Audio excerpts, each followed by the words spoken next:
യേശുവിൽ ഏറ്റവും പ്രിയപ്പെട്ടവരെ, ഉപവാസ പ്രാർത്ഥനയുടെ ദിവസങ്ങളിലൂടെ കടന്നു പോവുകയാണ്. ഇന്ന് ഉപവാസ പ്രാർത്ഥനയുടെ 5-ാമത്തെ ദിവസമാണ്.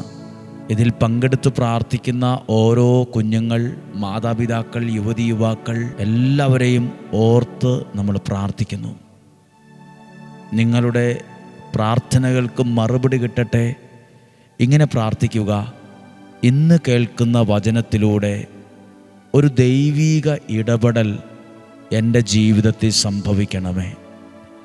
ഇന്ന് കേൾക്കുന്ന ദൈവവചനത്തിലൂടെ ഒരു ദൈവീക ഇടപെടൽ ഞാൻ പ്രാർത്ഥിക്കുന്ന വിഷയത്തിനകത്ത് സംഭവിക്കണമേ. ഇന്ന് ഞാൻ കേൾക്കുന്ന വചനത്തിലൂടെ ഒരു വലിയ ദൈവീക ഇടപെടൽ എൻ്റെ ഭവനത്തിനകത്ത് സംഭവിക്കണമേ. പ്രതീക്ഷയോടെ നമുക്ക് പ്രാർത്ഥന വചനം കേട്ട് നമുക്ക് പ്രാർത്ഥിക്കാം. 2 രാജാക്കന്മാരുടെ പുസ്തകം 6-ാം അധ്യായം 15-ാമത്തെ വാക്യം തൊട്ട് വായിക്കുവാണ്. 2 രാജാക്കന്മാരുടെ പുസ്തകം 6-ാം അധ്യായം 15-ാമത്തെ വാക്യം. ദൈവപുരുഷൻ്റെ ദാസൻ അതിരാവിലെ എഴുന്നേറ്റ് പുറത്തു വന്നപ്പോൾ രഥങ്ങളും കുതിരകളുമായി സൈന്യം നഗരം വളഞ്ഞിരിക്കുന്നത് കണ്ടു. പ്രതീക്ഷിക്കാത്തൊരു കാര്യമാണ് പെട്ടെന്ന് കണ്ടത്, പെട്ടെന്ന് സംഭവിച്ചത്. ദൈവപുരുഷൻ്റെ ദാസൻ അതിരാവിലെ എഴുന്നേറ്റ് പുറത്തേക്ക് വന്നപ്പം ശത്രുക്കൾ മുഴുവൻ ചുറ്റും വളഞ്ഞിരിക്കുന്നതാണ് കണ്ടത്. അവൻ വിളിച്ചു പറഞ്ഞു: അയ്യോ യജമാനനെ, നാം എന്തു ചെയ്യും? ഇനി എന്നാ ചെയ്യും? എല്ലാം കൈവിട്ടു പോയല്ലോ. ആയുധങ്ങളേന്തിയ ശത്രുക്കൾ ചുറ്റും നിൽക്കുവാണല്ലോ. ഇനി നമ്മൾ എന്താ ചെയ്യുക? ഇനി ഒരു മാർഗമില്ലല്ലോ. നിങ്ങളും ഏതെങ്കിലുമൊക്കെ പ്രതിസന്ധിയുടെ മുമ്പിൽ പകച്ചു നിൽക്കുകയാണോ? ഏതെങ്കിലുമൊക്കെ പ്രതിസന്ധികളുടെ മുമ്പിൽ മനസ്സ് വല്ലാതെ ഇടിഞ്ഞിരിക്കുവാണോ? ഭയപ്പെട്ടിരിക്കുവാണോ? ചിലതൊക്കെ കണ്ടിട്ട്, ചിലതൊക്കെ കേട്ടിട്ട് മനസ്സ് വല്ലാതെ തകർന്നു, ഭയപ്പെട്ടു. ഇനി എങ്ങനെ ഞാൻ മുന്നോട്ട് പോകും? ഈ ദാസൻ വിളിച്ചു പറയുക: അയ്യോ യജമാനനെ, നമ്മൾ ശത്രുക്കളാൽ പൂട്ടപ്പെട്ടു പോയി. ഇനി എന്നാ ചെയ്യൂന്നറിയത്തില്ല. ഇനി എങ്ങനെ മുന്നോട്ട് പോകും? എങ്ങനെ വിജയിക്കും? ഒന്നും ഒരു പിടുത്തവും കിട്ടുന്നില്ലല്ലോ. കണ്ണടച്ചാൽ നമുക്ക് ഫുൾ ഇരുട്ടാണ്. ഇതുപോലെ ചില ജീവിതങ്ങൾ അവരുടെ ജീവിതത്തിൻ്റെ മുന്നോട്ട് നോക്കുമ്പോൾ കണ്ണ് തുറന്നാണിരിക്കുന്നതെങ്കിലും അവരുടെ ജീവിതത്തിൻ്റെ മുമ്പിൽ കൂരാക്കൂരിരുട്ടാണ്. ജീവിതത്തിൽ മുഴുവൻ ഇരുട്ടാണല്ലോ. ഇനി എന്തു ചെയ്യുമെന്ന് കേൾക്കുമ്പോൾ അവിടെ ഒരു ഭയമല്ല ഉണ്ടാകുന്നത്. അപ്പോൾ ഈ ദൈവത്തിൻ്റെ ദാസൻ, ദൈവപുരുഷൻ്റെ ദാസൻ ഇത് പറയുമ്പോൾ ദൈവപുരുഷൻ ഇത് കേട്ടിട്ട് എന്നാ പറഞ്ഞെന്നറിയാമോ? 16-ാമത്തെ വാക്യം. അവൻ പറഞ്ഞു: ഭയപ്പെടണ്ട, പേടിയൊന്നും വേണ്ട, ഭയപ്പെടണ്ട. അവരെക്കാൾ കൂടുതൽ ആളുകൾ നമ്മുടെ കൂടെയുണ്ട്. അവരെക്കാൾ കൂടുതൽ ആളുകൾ നമ്മുടെ കൂടെയുണ്ട്. പ്രിയപ്പെട്ടവരെ, അവിടെ ഒരു ദൈവപുരുഷൻ ടെൻഷനാവുന്നതോ വെപ്രാളപ്പെടുന്നതോ അയ്യോ ഇനി എന്നാ ചെയ്യും, ഇനി നമ്മുടെയൊക്കെ അധോഗതിയാണ്, നമ്മുടെ തകർച്ച ആരംഭിച്ചു, നമ്മളെ ദൈവം കൈവിട്ടു, ഈ പ്രശ്നത്തിൻ്റെ മുമ്പിൽ ഇതൊന്നും അല്ല പറയുന്നേ. ഭയപ്പെടണ്ട, അവരെക്കാൾ കൂടുതൽ ആളുകൾ നമ്മുടെ കൂടെയുണ്ട്. നമ്മളിത് വിശ്വസിക്കുവാണ്. നമ്മുടെ മുമ്പിലും പ്രയാസങ്ങളും പ്രതിസന്ധികളും നാളെക്കുറിച്ചുള്ള ഉത്കണ്ഠകളും ആകുലതകളൊക്കെ ഉണ്ട്. നിങ്ങളിങ്ങനെ പറഞ്ഞേ: ഇപ്പോൾ നിൽക്കുന്ന എൻ്റെ മുമ്പിലുള്ള ഈ പ്രശ്നത്തേക്കാൾ, പ്രതിസന്ധിയേക്കാൾ വലിയവനായൊരു ദൈവം എനിക്കുണ്ട്. സർവശക്തനായൊരു ദൈവം എനിക്കുണ്ട്. ഭയപ്പെടേണ്ട ഒരു കാര്യവും ഇല്ല.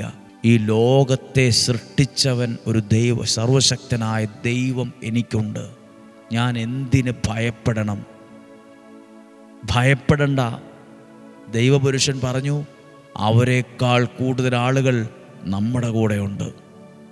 അപ്പോൾ ദാസനത് വിശ്വസിക്കാൻ കഴിഞ്ഞില്ല. അപ്പോൾ എന്താണ് ദൈവപുരുഷൻ ചെയ്തത്? അപ്പോൾ ഏലീശ പ്രാർത്ഥിച്ചു. ഏലീശ വെപ്രാളപ്പെട്ടെന്നോ ഭയപ്പെട്ടെന്നോ അലറി കൂകി വിളിച്ച് കുറേ പേരെ വിളിച്ചു കൂട്ടിയെന്നോ അല്ല. ഏലീശ പ്രാർത്ഥിച്ചു. എവിടെ? ഏതു സാഹചര്യത്തിൻ്റെ മുമ്പിൽ? തൊട്ടുപുറകിലാണ് ദൈവപുരുഷൻ്റെ ദാസൻ പറഞ്ഞത്, അയ്യോ യജമാനനെ, എല്ലാം കൈവിട്ടുപോയി, മുഴുവൻ ശത്രുക്കളാണ്, എല്ലാവരും ചുറ്റി വളഞ്ഞു, ഇനി നമുക്ക് രക്ഷപ്പെടാൻ പറ്റത്തില്ല, അയ്യോ എന്ന് വിളിച്ച് കരഞ്ഞത്. അയ്യോ എന്ന് വിളിച്ച് കരഞ്ഞു. ശരിയാണ്. പക്ഷേ ദൈവപുരുഷൻ ആ സാഹചര്യത്തിൽ, ആ ഒരവസ്ഥയുടെ മുമ്പിൽ പ്രാർത്ഥിച്ചു എന്ന് വേദപുസ്തകം പറയുന്നു. പ്രാർത്ഥിച്ചു. ചില പ്രശ്നങ്ങളും പ്രതിസന്ധികളും വെല്ലുവിളികളൊക്കെ പ്രതീക്ഷിക്കാത്ത സമയത്ത് നമ്മെ ചുറ്റിവളയാം. പലരും പലതും പറയാം. ഈ പ്രശ്നം ഇനി നിനക്ക് ബുദ്ധിമുട്ടാ, വരാൻ പോകുന്നത് ഭയങ്കര ഭാരവാ, ടെൻഷനാ, നിൻ്റെ കാര്യം ഭയങ്കര കഷ്ടത്തിലാകും. എൻ്റെ അറിവ് കൊണ്ടും അനുഭവം കൊണ്ട് ഇങ്ങനെയൊക്കെ എനിക്ക് പറയാൻ പറ്റുള്ളൂ. പലരും അറിവിൽ നിന്നും അനുഭവത്തിൽ നിന്നൊക്കെയും പലരും പല അഭിപ്രായങ്ങളും പറയും. എന്നാൽ സർവശക്തനിൽ വിശ്വസിക്കുന്ന, ദൈവത്തിലും ദൈവത്തിൻ്റെ വാക്കിലും വചനത്തിലും ഒക്കെ വിശ്വസിക്കുന്ന നിങ്ങളോട് പറയാം, എന്തെല്ലാം പ്രശ്നങ്ങൾ ചുറ്റി വരിഞ്ഞാലും ഭയപ്പെടണ്ട. സർവശക്തനായൊരു ദൈവം നമ്മുടെ കൂടെയുണ്ട്. ഏലീശ പ്രാർത്ഥിച്ചു. ഇന്ന് വെള്ളിയാഴ്ചയാണ്. പലരും പല പ്രശ്നങ്ങളുടെയും ചുറ്റി വരിഞ്ഞ് അതിനെ നടുക്കാവുള്ളത്. ഒരുപാട് പേരുടെ മനസ്സിൽ ആദിയും ഉത്കണ്ഠയും വ്യഗ്രതയും ടെൻഷനും ഒക്കെയാണ്. ഭയപ്പെടേണ്ട. ഏലീശായെ പോലെ ഒന്ന് പ്രാർത്ഥിക്കാൻ തയ്യാറാകുക. ഏലീശ പ്രാർത്ഥിച്ചു, കർത്താവേ, ഇവൻ്റെ കണ്ണുകൾ തുറക്കണമേ, ഇവൻ കാണട്ടെ. കർത്താവ് അവൻ്റെ കണ്ണുകൾ തുറന്നു. ഏലീശായ്ക്ക് ചുറ്റും മല ആഗ്നേയരഥങ്ങളും കുതിരകളും കൊണ്ട് നിറഞ്ഞിരിക്കുന്നത് അവൻ കണ്ടു. പ്രാർത്ഥനയിൽ കണ്ണു തുറന്നപ്പോഴാണ് ദൈവീക സംരക്ഷണത്തിൻ്റെ വലിയ സംരക്ഷണ ഭിത്തിക്കകത്താ നിൽക്കുന്നതെന്ന് ആ ദാസൻ കണ്ടത്. പ്രാർത്ഥിക്കുന്നവൻ, ദൈവത്തോട് ബന്ധമുള്ളവൻ ദൈവീക സംരക്ഷണത്തിൻ്റെ അകത്താണ് നിൽക്കുന്നത്. പ്രാർത്ഥിക്കുന്ന, ദൈവവചനം കേൾക്കുന്ന, ഉപവാസത്തോടെ പ്രാർത്ഥിക്കുന്ന, ദൈവവചനം കേൾക്കുന്ന നിങ്ങൾ എവിടെയാണ് നിൽക്കുന്നത്? ദൈവീക സംരക്ഷണത്തിൻ്റെ അകത്താണ്. അതാണ് ഏലീശ തൻ്റെ ദാസനോട് പറഞ്ഞത്, നീ അത് കണ്ട് ഇത് കണ്ട് അവരെ കണ്ട് ആയുധം കണ്ട് അവരുടെ ശക്തി കണ്ട് ബലം കണ്ടൊന്നും പേടിക്കൊന്നും വേണ്ട. അതൊന്നും കണ്ട് ഭയപ്പെടണ്ട, ടെൻഷനാവണ്ട. നമ്മൾ നിൽക്കുന്നത് ദൈവീക സംരക്ഷണത്തിൻ്റെ അകത്താണ്. ഒരു തിന്മയോ ശത്രുവിൻ്റെ ഒരു വ്യാമോഹമോ ഒന്നും വില പോകില്ല. നീ ഭയപ്പെടണ്ട. നിങ്ങളോട് പറയട്ടെ, നിങ്ങളും നിൽക്കുന്നത്, പ്രാർത്ഥനയിൽ നിൽക്കുന്ന നിങ്ങൾ ദൈവീക സംരക്ഷണത്തിൻ്റെ അകത്താണ്. ദൈവീക സംരക്ഷണത്തിൻ്റെ അകത്താണ്.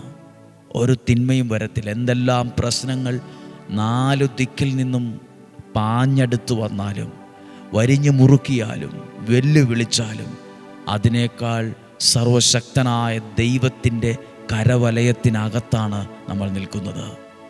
അതുകൊണ്ട് ഭയപ്പെടണ്ട. ഏലീശ പ്രാർത്ഥിച്ചപ്പോൾ ദാസൻ്റെ കണ്ണ് തുറന്നതുപോലെ നിങ്ങളുടെ ജീവിതത്തിലും ചില പുതിയ കാര്യങ്ങൾ ദൈവാനുഗ്രഹമായി തുറന്നു വരും, തുറന്നു കിട്ടും. അത്ഭുതങ്ങളെ കാണും, അടയാളങ്ങൾ കാണും, ദൈവിക സംരക്ഷണം അനുഭവിക്കും.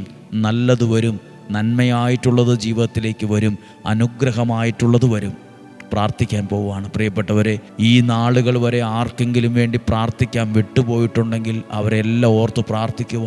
ഈ ആലയത്തിൽ ഇന്നു വരെ നിയോഗം സമർപ്പിച്ചവർക്ക് വേണ്ടി പ്രാർത്ഥിക്കുന്ന ദിവസങ്ങളാണ്. അതോടൊപ്പം സ്കൂൾ തുറക്കുമ്പോൾ കുഞ്ഞുങ്ങൾക്ക് വേണ്ടി, അധ്യാപകർക്ക് വേണ്ടി, സ്കൂളുമായി ബന്ധപ്പെട്ട് ജോലി ചെയ്യുന്നവർക്ക് വേണ്ടി ഒക്കെയും പ്രാർത്ഥിക്കുവാണ്, നിങ്ങളുടെ കുഞ്ഞുങ്ങൾ അനുഗ്രഹമാകാൻ വേണ്ടി. അതോടൊപ്പം ഈ ആലയത്തിൽ ഇന്ന് വരെ പ്രാർത്ഥന ചോദിച്ച ഓരോരുത്തർക്കും വേണ്ടി പ്രാർത്ഥിക്കുന്ന ദിവസമാണ്. ഈ ഡെയിലി ബ്ലെസ്സിങ് കാണുന്നവർ, നിയോഗ പ്രാർത്ഥന പങ്കെടുത്തവർ, അയച്ചു കൊടുത്തവർ, ഷെയർ ചെയ്തവർ, അവർക്കെല്ലാം ശുശ്രൂഷകരുടെ ഭാഗമായി നിന്നവരാണ്. അവരെല്ലാം ഓർത്ത് ദിവസേന ഈ ശുശ്രൂഷ അനേകരിലെത്തിക്കുന്ന ഒത്തിരി നല്ല മനുഷ്യരുണ്ട്. അവർക്ക് വേണ്ടി ഒരു പ്രാർത്ഥന കിട്ടിയിട്ടുണ്ടാവില്ല. അവർക്കെല്ലാം വേണ്ടി പ്രാർത്ഥിക്കുന്ന ദിവസമാണ്.